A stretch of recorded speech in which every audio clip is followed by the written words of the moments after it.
More than 2 years into the COVID-19 pandemic, when Dr. Anthony Fauci tested positive for the coronavirus, his federal agency announced that he would continue to work from his home.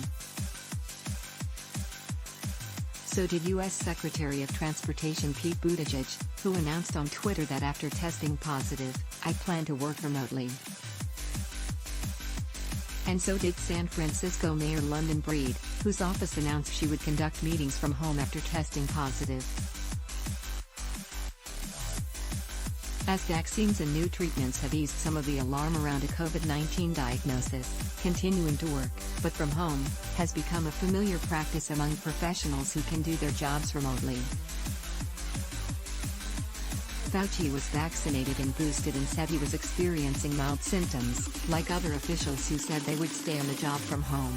Physicians caution, however, that rest is an important part of weathering a COVID-19 infection.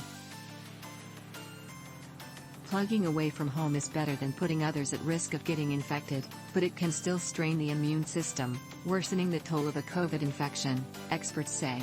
Sleep equals immunity, said Dr. Susan Cheng, a cardiologist, researcher and professor in the Smith Heart Institute at.